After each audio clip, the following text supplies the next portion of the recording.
जो है टाइमिंग जो है ठीक नहीं है। आधे घंटे से पहले तो बस मिलती नहीं है। अगर यहाँ पे नंबर ऑफ फीमेल ज़्यादा होंगे ना तो बस यहाँ पे रुकेगी ही नहीं। बहुत कम होगा जो एक दो बंदा होगा जो रोक लेता है, अदरवाइज नहीं। दिल्ली में ही आप कार पार्किंग की जगह देखें तो ये जो बस्तियां जो दिल्ली में बसी हुई हैं, इससे बहुत ज़्यादा ज़मीन पर, शायद 1 या 2% ज़मीन पर गाड़ियां बसी हुई हैं। जितनी बसों की ज़रूरत है वो बसें हैं नहीं, बहुत कम संख्या में उपलब्ध है।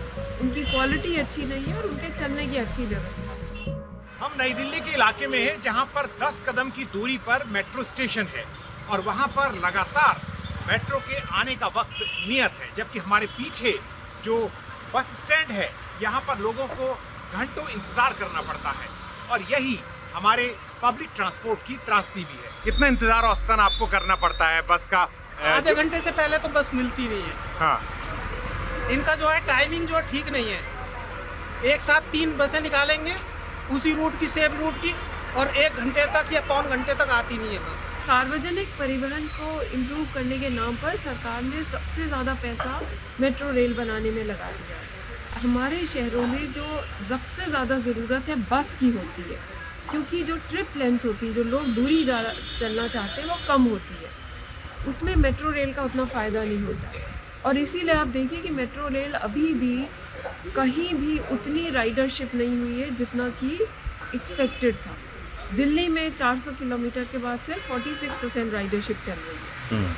तो सबसे ज़रूरी है कि बस का नंबर बढ़ाएं जिससे इंतज़ार बस का कम हो। अभी सब शहरों में यही प्रॉब्लम है, जितनी बसों की ज़रूरत है वो बसें हैं नहीं, बहुत कम संख्या में उपलब्ध है।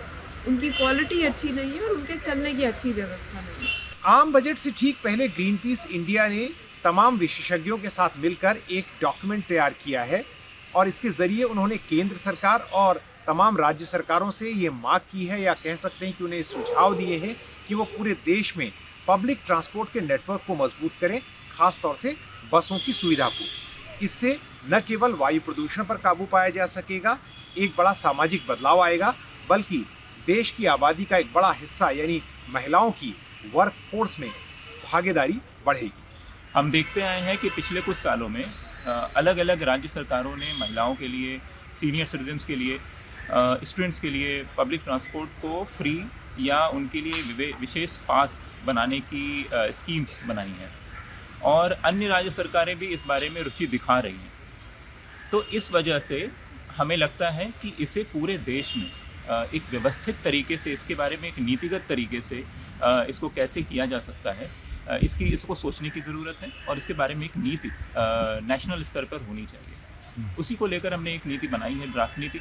इसमें हमने कहा है कि जो क्लाइमेट और इन्वायरमेंटल बेनिफिट्स के लिहाज से सबसे पहले पब्लिक ट्रांसपोर्ट कम से कम 10 गुना लोगों को उतने ही स्पेस में, उतने ही रिसोर्सेज के साथ एक जगह से दूसरी जगह पहुंचा सकता है जितना कि प्राइवेट कारें या मोटरसाइकिलें पहुंचाती हैं।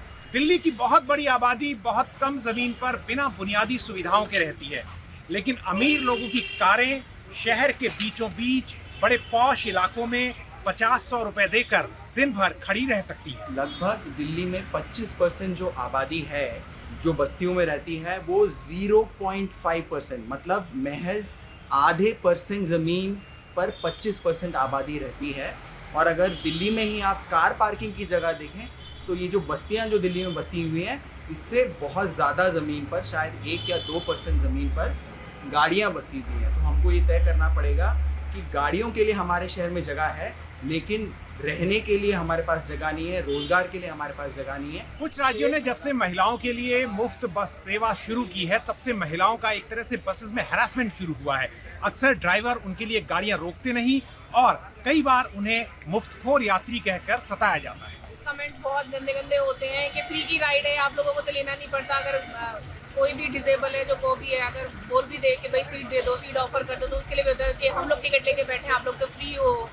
ये तो फेसेस हम लोग कर रहे हैं, मतलब बहुत ज़्यादा वो है। जेंट्स लोग कंप्लेंट बहुत करते हैं सीट टिकट, अगर टिकट फ्री है तो ऑब्वियसली हमें गवर्नमेंट से, आप लोग थोड़ी ना कुछ कर रहे हो। कंडक्टर लोग भी कुछ कमेंट रोकते नहीं है। अगर यहाँ पे नंबर ऑफ फीमेल ज़्यादा होंगे ना तो बस यहाँ पे रुकेगी ही नहीं। बहुत कम होगा जो 1-2 बंदा होगा जो रोक लेता है, अदरवाइज नहीं। अगर नंबर ऑफ पीपल वुमेन ज़्यादा होंगे ना तो नहीं रोकेंगे। ये बहुत चिंता की बात है कि ऐसी आइडिया आज के समय में हमारे देश में एक बहुत ही रेडिकल आइडिया लगता है। ये कोई रेडिकल आइडिया है ही नहीं, ये बहुत ही बुनियादी आइडिया है। आप कुछ अलग अलग रिपोर्ट्स देखें, centre for science and environment के रिपोर्ट्स देखें, क्या कहा जा रहा है कि पब्लिक बस जो है एक गाड़ी से दुगना ज्यादा जगह लेता है सड़कों पे, लेकिन एक पब्लिक बस में 40 लोग जाते हैं जबकि एक एसयूवी में एक आदमी जाता है। और जब पोल्यूशन इतना बढ़ता जा रहा है, वेहिकुलर पोल्यूशन इतना बड़ा रोल प्ले कर रहा है हमारे पूरा शहर को प्रदूषित करने में, पूरे देश को प्रदूषित करने में, तो अगर हमको जिंदा रहना है तो हमको पब्लिक ट्रांसपोर्ट चाहिए, उसके बिना चलेगा नहीं।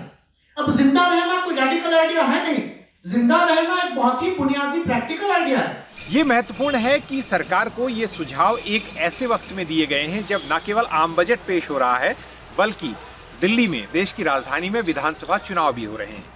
अब हम सब ये जानते हैं कि चुनाव जो है वो पूंजीपति लड़वाते हैं, उद्योगपति लड़वाते हैं और ऑटोमोबाइल इंडस्ट्री भी उसका एक हिस्सा है। तो ऐसे में क्या कारों को सड़कों से दूर कर पब्लिक ट्रांसपोर्ट को मजबूत करने की बात मानकर नेता और राजनीतिक पार्टियां अपनी फितरत को छोड़ेंगी? ये देखना होगा। पत्रकारिता का नासूर बन चुके विज्ञापन के मॉडल को खारिज करके खबरों की इस दुनिया को बदलिए ताकि पत्रकारिता आपके लिए जवाबदेह बने। newslaundry.com/subscription पर क्लिक कीजिए और अपने मन मुताबिक पेमेंट का विकल्प चुनिए, क्योंकि हमारे सब्सक्राइबर्स का नारा है, मेरे खर्च पर आजाद हैं खबरें।